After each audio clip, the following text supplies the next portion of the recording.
The Gemara that we're up to is we're on 2b, 6 lines down from the top of the page. 6 lines down from the top of the page.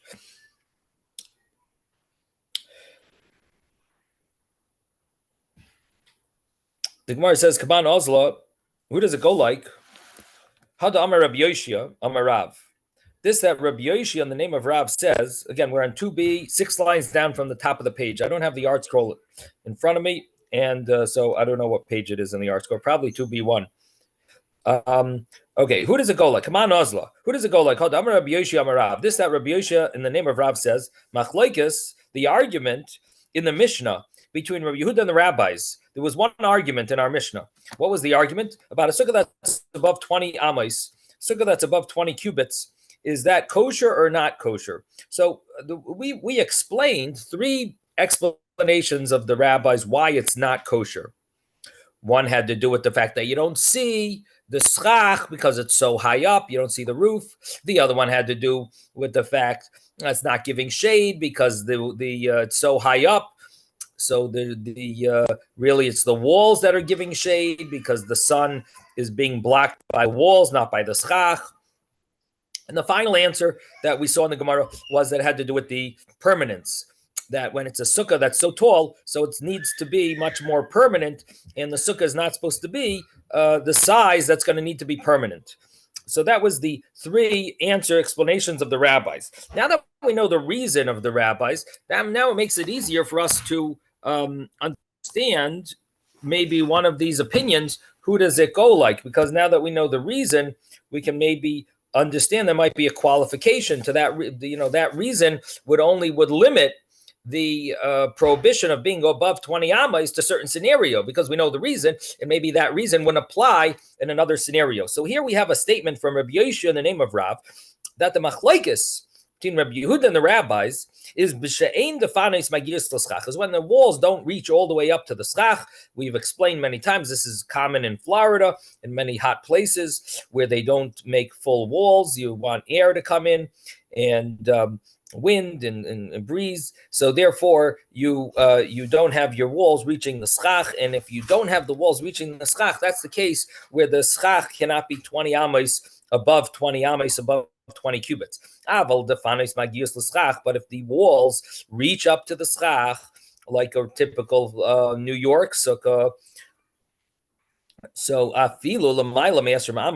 then even if it's above 20 amos, even the rabbis will say that it's kosher.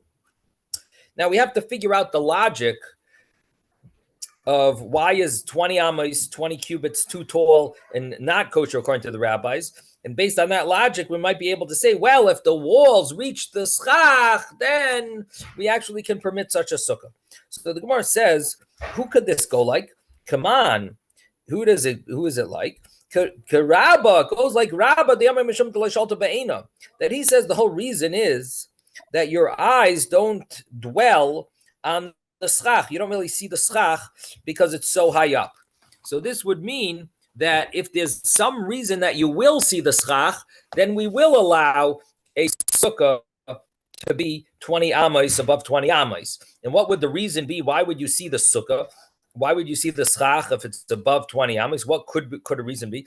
So the Gemara is basically saying maybe you don't see the schach because your walls don't reach the schach and it's so high up. But if your walls would reach the schach, so when you're looking at your walls, you'll naturally also glance at your schach. So once you're going to glance at your schach, you will also see once you glance at the walls, you'll also see the schach, and therefore, even above 20 amos will be kosher because you're going to see it. Let's read it. Rabbi. Yes. I have no video of you. You don't see me, or I don't see you. We don't see you. I don't see you either.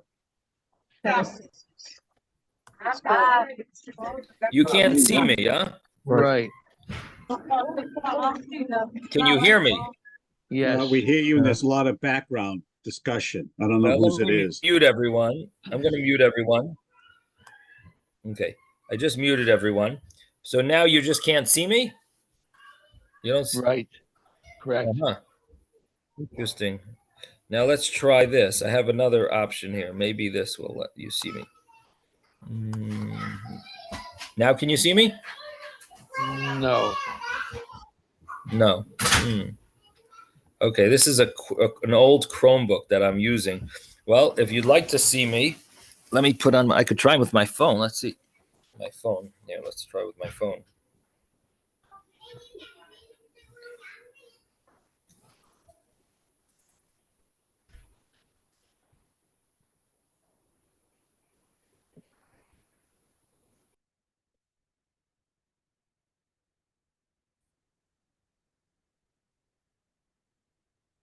Yeah, we see you now. No, I don't see him.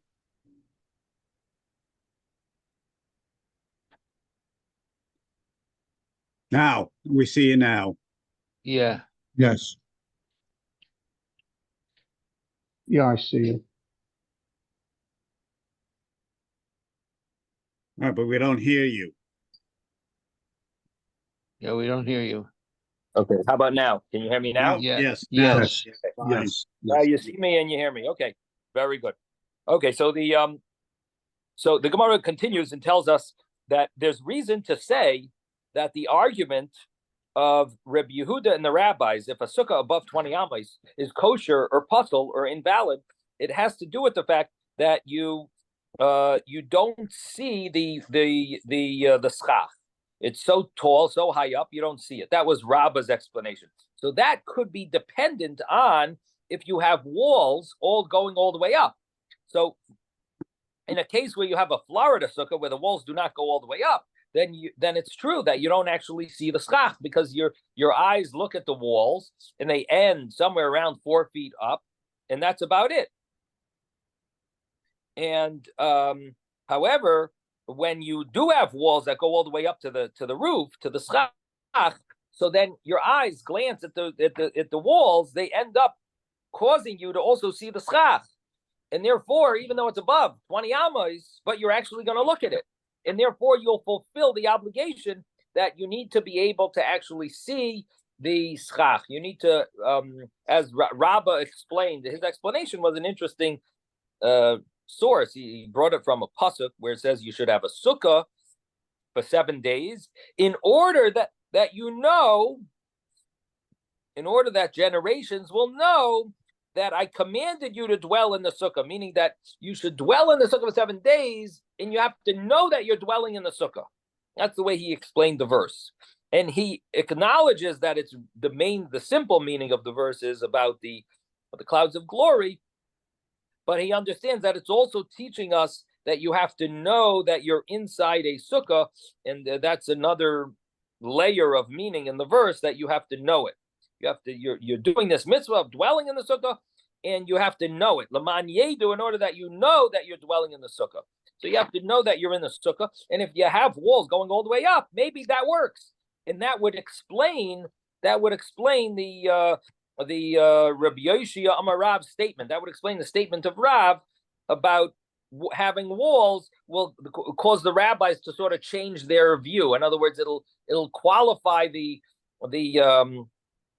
statement of the rabbis that it was invalid and say it's only invalid if you don't have walls that go all the way up. So getting back to the Gemara, so even the defanos magios l'schach, didn't you have walls that go all the way up to the roof, to the schach? Mishla cholta be'ena, your eyes will dwell on it, and it will be considered a kosher sukkah even above 20 amas, even according to the rabbis. So we found a statement of Rav, Rabbi Yosha, in the name of Rav, that qualifies the argument, and we figured out, according to this statement, Rav was following the understanding that Rabbah said. That understanding seems to fit with this statement of Rav. The next brisa, or the next I should say statement, is also in the name of Rav from another rabbi, and it'll also give us another qualification of the Mishnah. Come on, Oslo, who does it go like? Huna Amarav. This that Rav Huna in the name of Rav says. Machlokes. The argument is b'she'ein ba ela arba ames al arba ames. If you only have a sukkah that's a typical sukkah of 4 by 4, 4 cubits by 4 cubits, which I guess would be like in today's day, the simplest sukkah is the you just buy a 2x4, and a 2x4 is 8 feet long. The typical 2x4 is 8 feet long. You don't have to cut it, so you'd make your sukkah 8 feet by 8 feet, and that would be like a standard size sukkah. And the Gemara says that Rav Huna, the name of Rav, says that the argument between the rabbis and Rav Yehuda is by the standard size sukkah. That's where the argument applies. The 4 by 4 cubits by 4 cubits, which according to some is like 8 feet by 8 feet. Isn't it more like 6 feet by 6 feet? Again, that's a machlokes how big an amma is. According to one opinion, it's 6 feet. According to another opinion, it's 8 feet. I'm just giving an example that it's 8 feet. According to one opinion, that would fit with the typical Home Depot size 2x4s. But you're right. There is other opinions as well. There's more than one other opinion. Because I thought it would be like you buy an 8-foot beam, and then it sticks out a foot on each side. So then you have it's a 6 foot by 6 foot, which is the 4x4, and you don't have to cut the wood because it's sticking out a foot beyond the schach on each side. Yeah. Have you built a sukkah like that? No, but if you're buying so it, let me tell you why. It doesn't work so easy. When it sticks out on one side, sticks out on the other side, you can't really put the two together. So whatever. Let's just leave it at that. There's opinion that it's 4 cubits by 4 cubits is the standard size, and we'll just follow that view, at least in the old days. So the 6 foot. What we do now is 8 foot.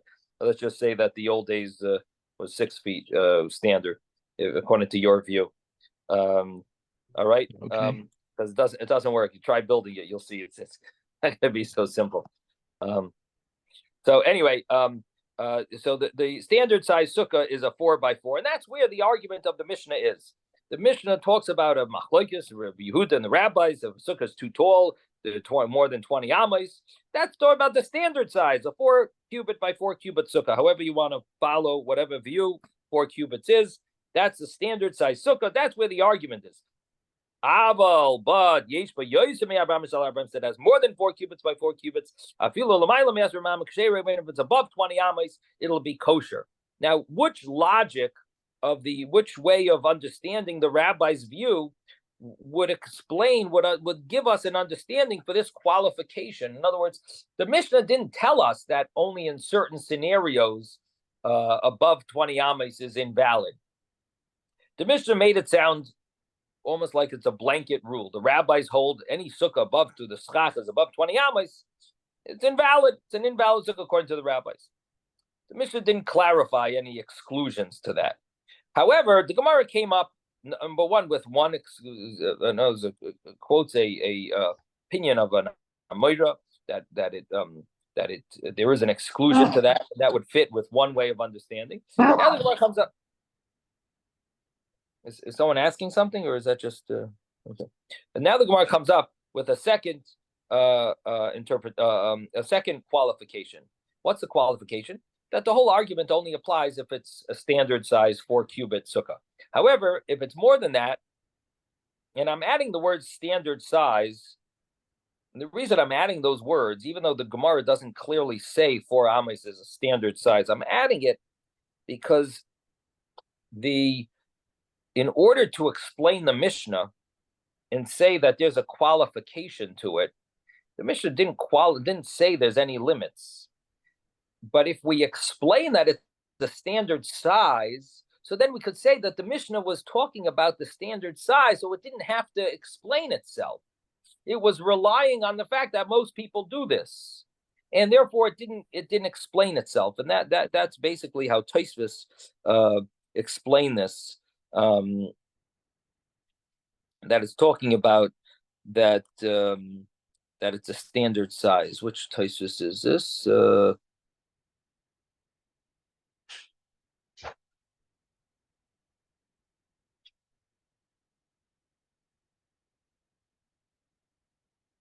Maybe it's one of the other commentaries.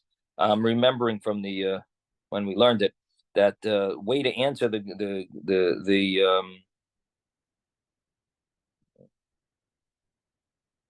a way to explain why the Mishnah doesn't hint to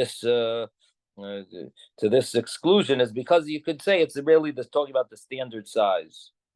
It must have been another commentary that we saw this. Anyway, but that's why I'm adding those words, that it's the standard size. Now, the Gemara says that. So who does this go like? So come on, Reb Zera Damar Mishum Tzelhu. Reb Zera says that the whole reason of a sukkah being limited to 20 amas tall, according to the rabbis, is because you're not getting shade. You're getting, the wall is giving shade maybe, but the schach, the roof, is not giving shade because it's so high up that not really catching the sun and causing the sun. The walls are catching the sun and blocking the sun. The schach is so high up that only when the sun is maybe right above it is it catching it. But if you're not living right in the middle of the somewhere in the world where the sun is right above you, but it's only on the side, which is probably most of the world. So in that case, the schach is not really catching, is not causing the shade to come down into the sukkah because it's such a tall sukkah. So maybe it's catching some of the sun and causing on the top of your sukkah that there's some shade, but on the bottom where you're sitting and dwelling, there's no shade there from the schach. There's shade from the sides, from the walls. So Rebbe says that's why a sukkah that's so tall is not valid, because it's not even capable of giving shade to your sukkah. So the Gemara says that might only apply if it's a standard size sukkah. But if it's bigger than a standard size, then you would actually get shade you would get shade down on the bottom of the sukkah from the schach, because it's bigger than the standard size. Now here, Tosfos has 2 points, or 2 explanations of how that works. One is that everything is proportionate, and that when you have a sukkah that's very large, you could have very tall schach.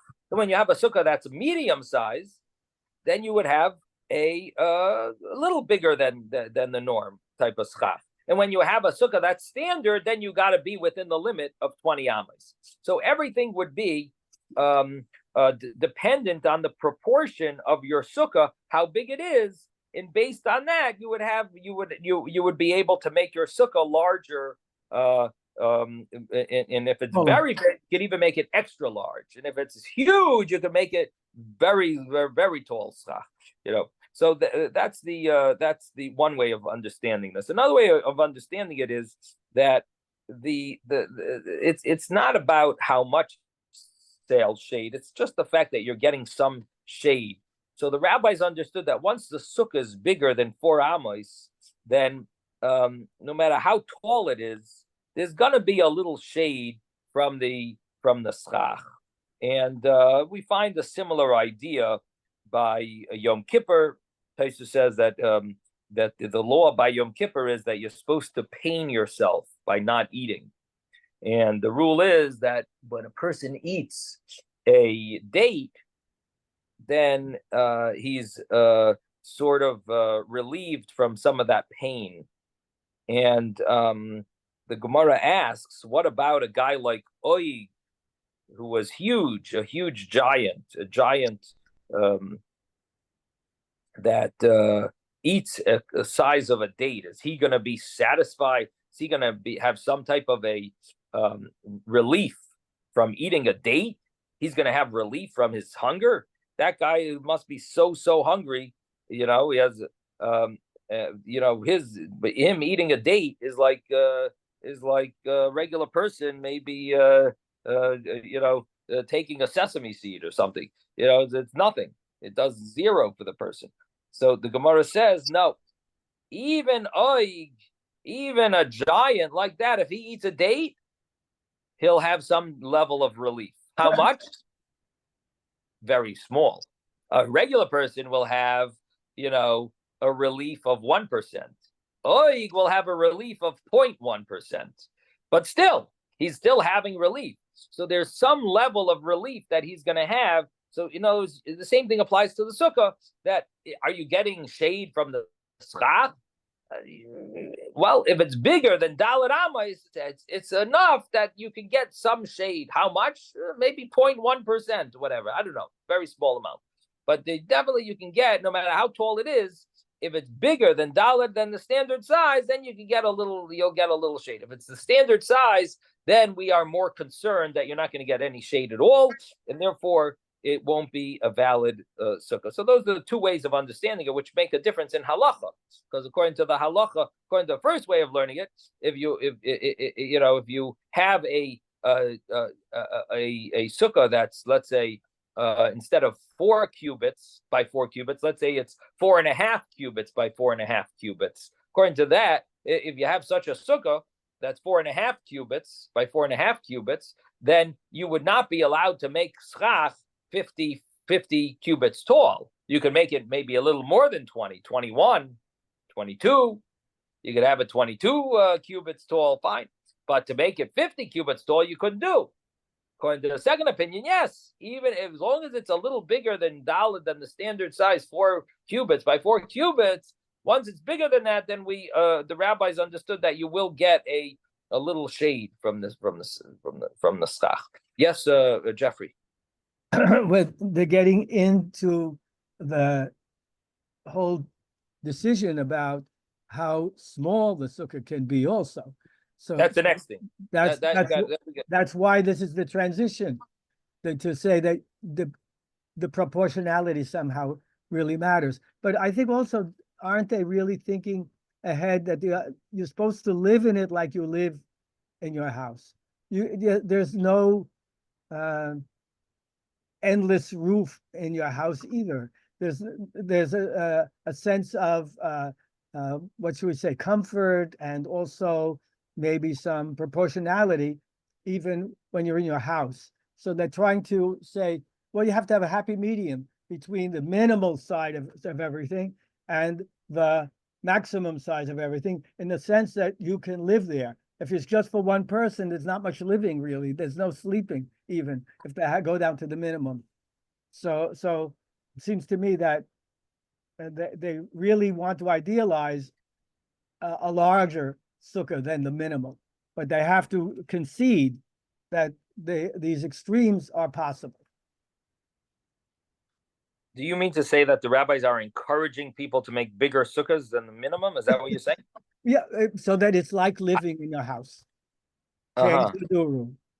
So I don't know if that's correct. I mean, but first of all, it could be in the olden days, people lived in the minimum size house.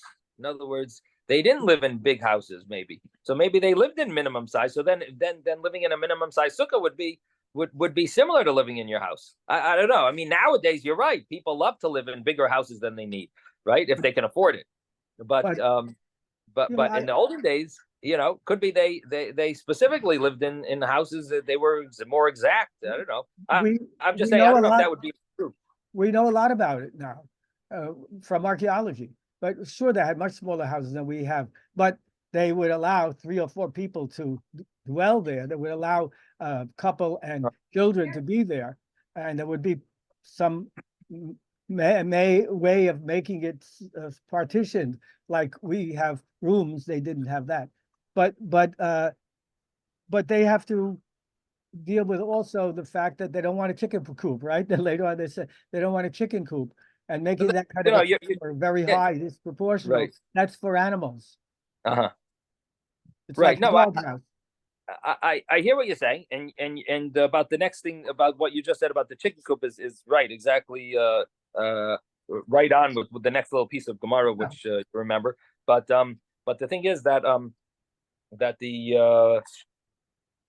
the thing is that I don't know if you could say. I mean. I did not understand it that way, that the Gemara is encouraging people to have bigger sukkahs. So I'm not convinced that's. I don't see a clear proof to that. I mean, I do see that there's qualifications in the laws of sukkah that if a person were to make a bigger sukkah, certain rules might change, but I don't see that, especially in the Mishnah. It just says that it's puzzle if it's 20 ames, and it doesn't spell this out. Like if doesn't spell out that if you made it bigger, So in other words, the Mishnah doesn't clarify that either.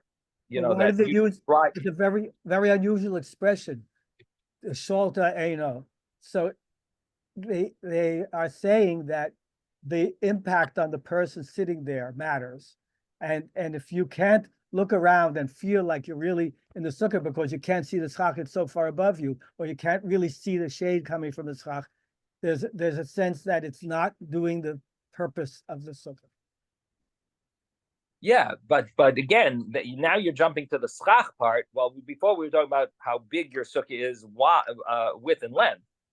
Width and length part, that if it's kosher, it's kosher. If you make it bigger, fine. If you make it the minimum size, it's fine. I mean, I don't know, you know what I mean? I'm not really sure how you're bringing this idea, bringing this again. It sounds like an interesting thought. I think it needs to be proven more. I think you need to find more of a proof for such a thing, and and then bring it up. I'd like to hear it. Okay. I didn't see that flow, but I mean the previous point of the Gemara was about the walls reaching the schach. So that also didn't necessarily have to do with a big sukkah. That just was about the walls reaching the schach. Then comes it seems to me that the Gemara is only talking about qualifications, but not emphasizing what to do to make it a bigger sukkah. You know what I mean? I don't really see that. Okay, so let me continue, and maybe if we find another hint to that, bring it up, please, Jeffrey. I'd like to see. Okay, so the next Gemara is Taman Ozla. Who does it go like? The next statement, which is also a qualification to our Mishnah. How the Amar Rav Chanan bar Rabba Amar Rav. Rav Chanan bar Rabba says in the name of Rav. Machlokes, the argument between Rabbi Yehuda and the rabbis in the Mishnah about a sukkah that's too tall, it's above 20 amos, where there's an argument, that only applies in a certain case. That's only in the minimum size sukkah, that a sukkah that contains a person's head, majority of his body, and his table. But a sukkah that's bigger than that minimum size, which we've explained to mean 7 handbreadths by 7 handbreadths, any sukkah that's above that, even if it would be above 20 cubits, the schach would be tall, it's okay. Sheira, it would be kosher.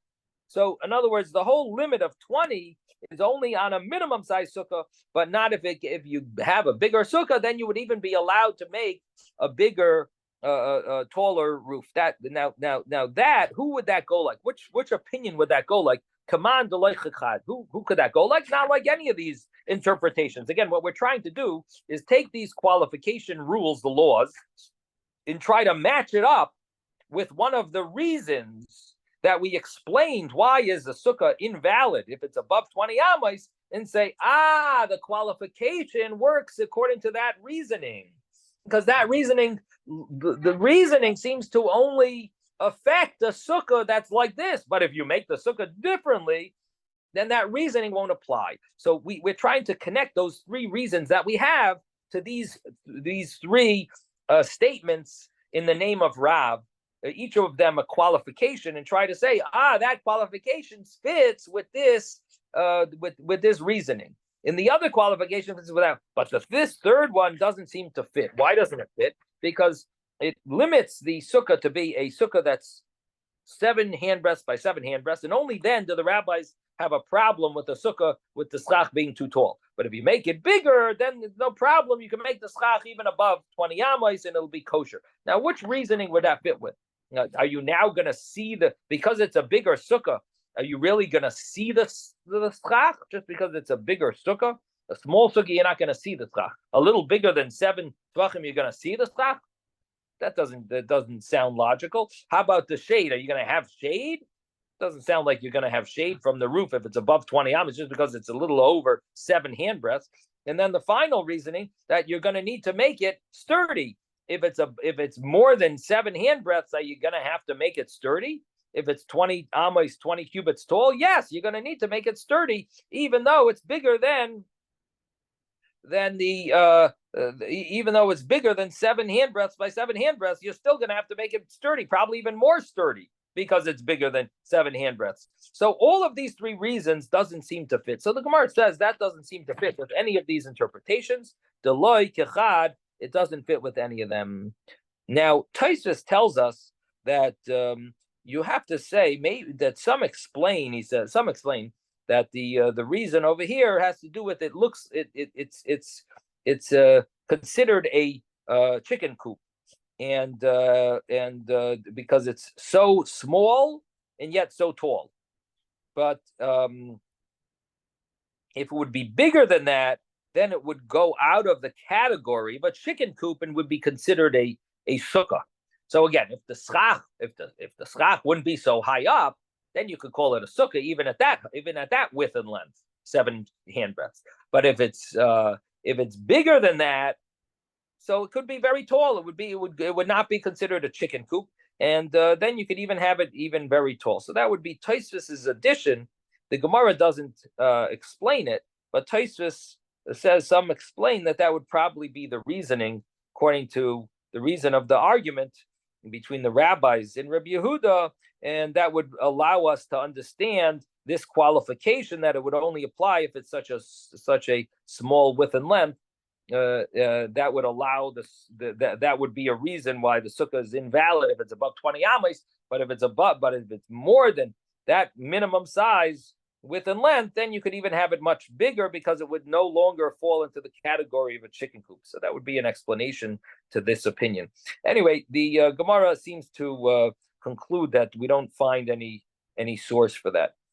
Now the Gemara continues and says, "Bishlamid Rabbi Yoshia, it's good according to the qualification that we said in Rabbi Yoshia, in the way he explained that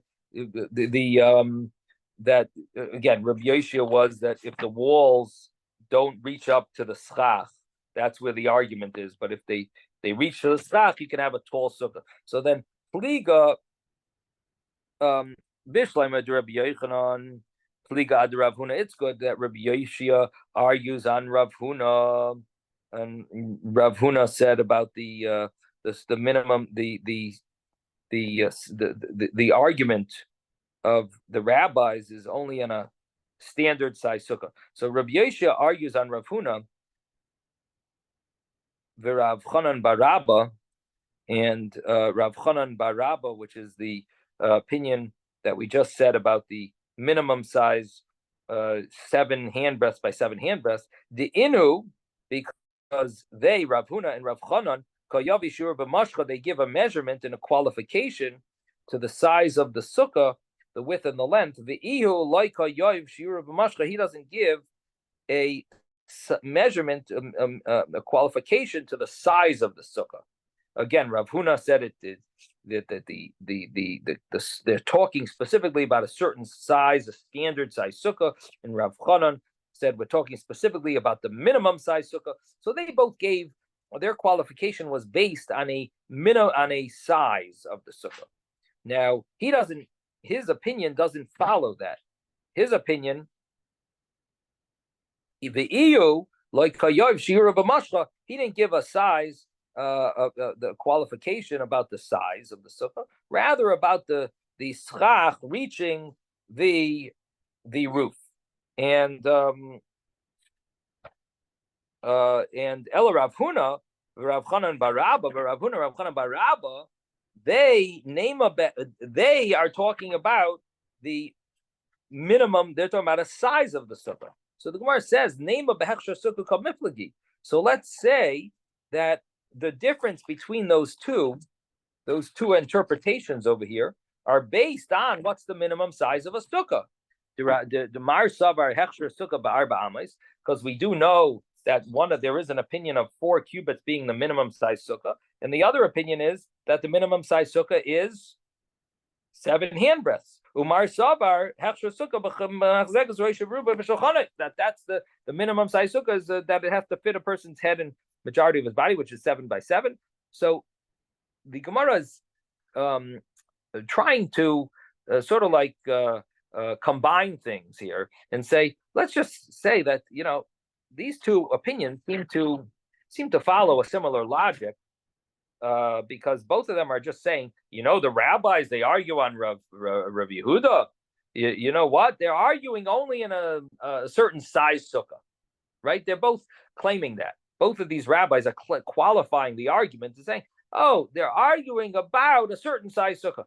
And then what are the sizes that they give? One gives the size of 4 cubits, and the other one gives the size of 7 handbreadths. And those two opinions we do know from other sources, and especially all all of you are familiar with that because we've had this come up numerous times. The opinion of the 4 amos, the 4 cubit sukkah, and the opinion of the 7 handbreadth sukkah. So we do know about this. So it makes sense maybe that the reason why they're qualifying it according to specifically this size is because that's the minimum size sukkah according to their view, and maybe that's why they're picking this measurement. So the Gemara says, "Loi, no." The Kuli Alma, everyone agrees. Everyone agrees it's the 7 handbreadth. But and here, this is what they argue about. That master Rav Chanan says that we're arguing about the minimum size sukkah, the 7 by 7 sukkah. Everyone would agree it's kosher, and according to this opinion, the Gemara didn't really give an explanation of what the reason is. But Umar Savar and Master Rav Huna said that from that size of 7 handbreadths until the size of 4 amos. That's where the argument applies. Pligi, that's where they argue about a sukkah. But once it's more than arba amos, divrei akol kshera, everyone would agree that it's kosher, and it has nothing to do with the minimum size sukkah, because he agrees that the minimum size sukkah is 7 handbreadths. In 7 handbreadths until Dalet Amos is really where they're arguing about. So it's not that he's talking about a minimum size sukkah is 4 handbreadths. No, he agrees that a minimum size sukkah is 7 handbreadths. And he says, but the qualification of the argument between the rabbis and Rabbi Yehuda is by a sukkah that's a standard size sukkah or less. In other words, he's adding a little. This Gemara is adding a little point to it, and that is that it's not only a standard size sukkah, but it's also less than a standard size sukkah.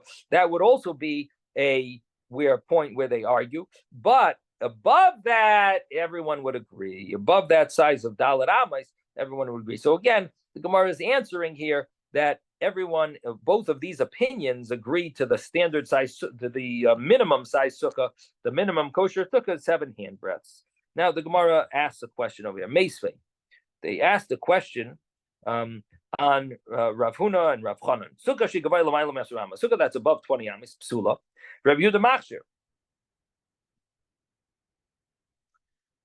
Rabbi Yehuda says it's kosher. This is a brisa. It sounds like our Mishnah, but it's really a brisa because we're going to see it. It adds a little to the wording, a little more wording. Sukkah that's above 20 amos is invalid. Rabbi Yehuda says it's kosher.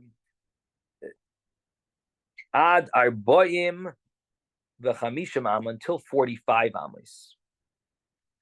So the simple reading of that sounds like he's limiting the permit of the sukkah, that it's limited to 45 amos. Now that is not the way to understand it. The way to understand it is that it means even 45. Why does it pick 45? I'm guessing that in those days they probably had, the very high buildings were 45 amos high or something like that. So maybe that's why it gave such an example. In today's day and age, maybe a building would be 100 stories, or maybe that would be like one of the tallest buildings. But there, maybe one of the tallest buildings. Again, it was very complicated to build tall in those days. So they didn't have the same type of cranes that we have today. So anyway, it says the sukkah would be kosher, and it means even up to 45 amos, according to Rabbi Yehuda. And it doesn't mean only to limit it to 45. Even 45 amos would be kosher, or even 100 amos, but they probably never built 100 amos sukkahs in those days. So he says even 45 amos would be kosher. So maybe that was like a standard size of a ladder, 45 amos or something. But he says even 45 amos cubits would be kosher. And that's the way to understand his statement. Now, the brisa continues, and it says, I'm Rabbi Yehuda. Rabbi Yehuda says, Maisa b'Hilani Amalka, a story with Hilani. The queen. Now, Belud, in Lud. Her sukkah was higher than 20 amos. And there were elders that would enter there and leave. And they didn't say anything to her. And obviously, the reason they didn't say anything to her, according to Rabbi Yehuda, is because it is a kosher sukkah. This is a good proof. So Amar Loi, so the rabbis answered back, Misham Raya, you're bringing a proof from there. This is the Brisa continuing, and it says the rabbis had a dialogue with Rabbi Yehuda, and they said, you can't bring a proof from there. Isha Isa B'Durman Sukkah. She was a woman, she was exempt. Of course, they're not going to tell her off. Okay, you know, good. Amar Lahen, so Rabbi Yehuda said back to them, she had 7 sons. And also, she only did, everything she did was only according to the rabbis. So the Gemara says, what does this mean? First of all, what does the Brisa mean? That she had 7 sons and she did everything according. And why does it say this statement that everything she did was only according to the rabbis? So the Gemara says, this is what it means. Hisamru, if you want to say, Banim Katanim, how her sons were young, in Katanim Pater Sukkah, and they're not going to protest and rebuke her or tell her off that this is not a kosher sukkah, because her sons were Katanim, they were under bar mitzvah, they were young, and Katanim and young kids are exempt from the sukkah. So maybe that's why they didn't say anything to her. They were Katanim, and Katanim are exempt from the sukkah. I shouldn't say under bar mitzvah, actually. I should really say that it's that when they're younger than the age of chinuch, that they don't need their mother anymore. That would probably be a bit more precise, more exact. So Katanim are exempt from the sukkah. Kivan, so it says Kivan the Shiva Havu, since she had 7, it's impossible that one of them wasn't of age that doesn't need his mother anymore, and therefore he would be obligated in the mitzvah of sukkah, and they should have said something to the mother. And since they didn't say something to the mother, therefore it must be that that the sukkah is a kosher sukkah. Rabbi Yehuda wants to say, but maybe you'll say, maybe you'll say, oh yeah, you're right. Well, one of them was definitely needed, doesn't need his mother anymore, and therefore is chayiv, and chinuch is chayiv to do the mitzvahs because of chinuch. Even though he's not bar mitzvah, he's still chayiv. But maybe he's only chayiv midrabanan, only rabbinically, and therefore maybe she didn't really follow these rules of the rabbis, and they're not going to tell her off when she makes a mistake on the rule of the rabbi, or she wasn't from she didn't do this, and they're not going to tell her off, because when it comes to a rabbinic law, better someone should be a shoygig than a mezid. Better someone should be make a mistake, do it wrong, than do it on purpose that way. So maybe she didn't follow this rabbinic law, and therefore they didn't tell her off. So Tashima, Rebbe Yehuda says, come and hear that that you can't say that. Everything she did, she followed all the rabbinic laws, and if it was puzzle, the rabbis would have told her, in order for that she should fulfill the rabbinic laws for her sons to sit in the sukkah, and since they didn't tell her off, therefore must be that it is a kosher sukkah, even though it's very tall, very high. So this is the dialogue between the rabbis and Rabbi Yehuda. So the Gemara says, good according to the opinion that the qualification that we had, that the whole argument is only if there's no walls reaching the schach, but if the walls reach the schach, then you would say that if the walls reach the schach, then you would say they don't argue and everyone would agree. So we have to pick a case where they're arguing about. So we would say machlokes, that's where the machlokes is, where the walls don't reach the schach. So we could say that the way of a queen is to dwell in such a sukkah. So it would make sense that sukkah would fit within those qualifications, within those rules that we explained earlier, within the rule of the walls not reaching the schach, and that's why the rabbis would argue, and that's why that would be a case of argument, and that's why Rabbi Yehuda would pick such a case to show his opinion, because that is the case where the rabbis argue with him, and he would try to prove it from that point. If he picked a different case, then a case where the rabbis agree, then he wouldn't be able to prove his point. He has to pick a case where they're arguing. So the reason why a queen would dwell in such a sukkah is mishum avira, because we turn to page 3a for those that would like to know the place where we're on, 3a. So mishum avira, because of extra air, that's why she would like the breeze. That's why a queen would probably have a sukkah that has an empty the walls don't reach the schach, and there's some area that it's empty in order to benefit from the avir, from the air. But if you want to say that the whole argument, the other opinions, that it's talking about a small sukkah where they argue either a 4x4 or a 7x7. So do you think that a queen is going to dwell in such a small sukkah? Just because that's the common, the standard size, you think she's going to dwell in that? She's got all her aides and all the servants and so on. I mean, she's not going to dwell in such a. It must be bigger. It must be bigger than a standard size sukkah. So how could you say that? So if the argument only applies to a standard size sukkah or a small sukkah 7x7 or a 4x4, 4 cubits by 4 cubits, how could you're going to say that that's where that's the case where they argue? Then Rabbi Yehuda picked the case where they're arguing, and he picked the case of Hilani Amalka, this queen. Obviously, those opinions must be wrong. We see clearly that Rabbi Yehuda is arguing to rabbis in the case even of a bigger sukkah. So Amar Rabba bar Rabba, so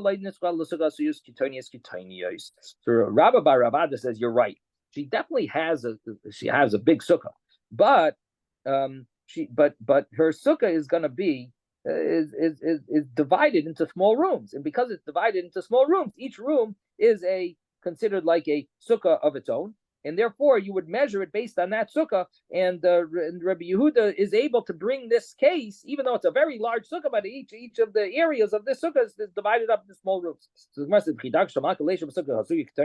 really, a queen is going to dwell in a sukkah that has divided up into small, tiny rooms? Is the queen really going to do that? And so the Gemara says that we're not with. She has a big room in the sukkah also. The thing is that those big rooms are good for her servants, but she had a small area for tznius, for privacy, and that's where they're talking about. This is where it was discussed. In other words, so the case is one of those small cases. Rabbanan Sabri Baneh B'Sukkah Ma'al Yahavayasi. The rabbis hold that her children sat in the big sukkah, and that's why the rabbis didn't tell her off, because her children who needed to sit in a sukkah, at least one of them needed to sit in a sukkah. They sat in the regular sukkah, but she dwelled in the small tznius sukkah, the small area there where she her privacy, and where she had mishum tzniusa because of her privacy. Mishum hachi layamar ladava. Therefore, they didn't tell anything to her because she's exempt. Rabbi Yehuda savar, he holds banel gaba havayasvi. Her children dwelled with, they sat with her, and nevertheless the rabbis didn't say anything. And so therefore it's a proof that a sukkah very large should be a kosher sukkah, because the rabbis didn't say anything, even though her sukkah was a minimum size sukkah or a standard size sukkah, and yet still the rabbis didn't say anything, and the children were with her, they were there with her, and therefore the rabbis should have said something if there was any problem. That's the end of that part of the discussion, correct? This concludes the discussion. Yeah. This concludes this discussion, but that basically is the way we've explained these qualifications to the Mishnah. Okay, we're going to stop here. Sorry, I'm ending a little early. Sei gesund, everyone. Have a wonderful day. Thank you, Rabbi. Have a nice vacation. Thank you, Have a Rabbi. good vacation. Thank you, Rabbi.